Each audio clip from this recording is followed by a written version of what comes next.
अक्कलकोटचे आमदार सचिन कल्याण शेट्टी यांनी मुख्यमंत्री देवेंद्र फडणवीस यांची जाहीर सभा अक्कलकोटमध्ये होणार असल्याचं सांगितलं आहे।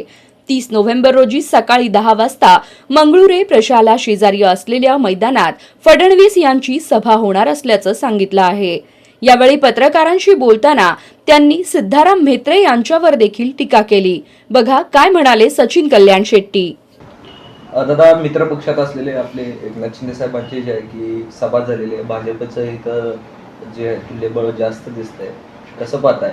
म्हेत्रे साहेब असं म्हणतात की आमदारांनी जो निधी आणला अक्कलकोटच्या विकासासाठी, तो शिंदे साहेब मुख्यमंत्री असतानाच आणला गेलेला आहे। तो शिंदे साहेबांचा आम्ही बघून घेऊ।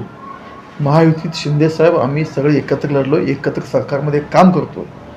जी लोक निवडणुकीच्या अगोदर शिंदे साहेबांना नावं ठेवायची, शिंदे साहेबांच्या असतील, देवेंद्र फडणवीस साहेबांच्या लाडकी योजना हे खोटे आहेत, हे बंद पडतात म्हणून गावभर सांगितलेले लोक आहेत। आज हेच लोक शिंदे साहेबांच्याबद्दल गुणगान करत आहेत।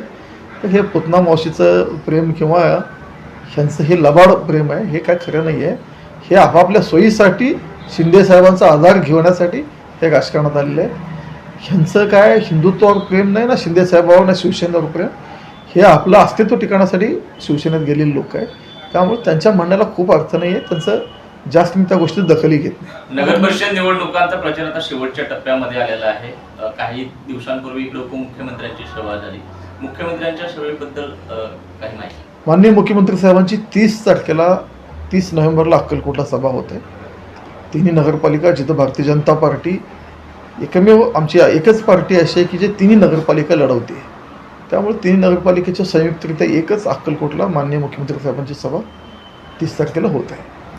दादा, निवडणुकीमध्ये अक्कलकोट असेल, मंदिरगी असेल, दुधनी असेल, या ठिकाणचं जे आहे ते निवडणुकीचं नेतृत्व आपल्याकडे दिलेलं आहे। कशा पद्धतीनं प्रचार सुरू आहे आणि काय आपल्याकडे मतदारांना आव्हान केलं? 2.5 वर्षाच्या आमच्या सत्तेच्या काळामध्ये तिन्ही नगरपालिकेचे पाणी प्रश्न असतील, रस्त्यांचे प्रश्न असतील, अक्कलकोटमधले विशेषतः तीर्थक्षेत्र विकास आराखडा असेल, भूमिगत गटर असेल, खूप सारे विकास कामं जी अक्कलकोट दुधनी नगर परिषदेमध्ये आम्ही केले आहेत, ह्या विकास कामाचा लेखाजोखा जनतेसमोर मांडून विकासाच्या मुद्द्यावर आम्ही लढवत आहोत। माननीय देवेंद्रजी आमचा प्रमुख फेस असणार आहे, कारण त्यांच्या नेतृत्वाखाली, त्यांच्या माध्यमातूनच आम्ही तालुक्यातील एवढी विकास कामं केली आहेत। वर्षानुवर्ष उजनीच्या पाण्याचं आम्ही स्वप्न एक मृगजळ अक्कलकोट असेनं ठरत होतं, पण माननीय मुख्यमंत्र्यांनी ते मृगजळ किंवा जे स्वप्न वाटत होतं ते सत्यात उतरवलं आणि म्हणून माननीय मुख्यमंत्र्यांच्या नावाने, भारतीय जनता पार्टीच्या सरकारच्या नावाने आम्ही हे मत मागणार आहोत आणि निश्चित खात्री आहे की तिन्ही नगरपालिकेत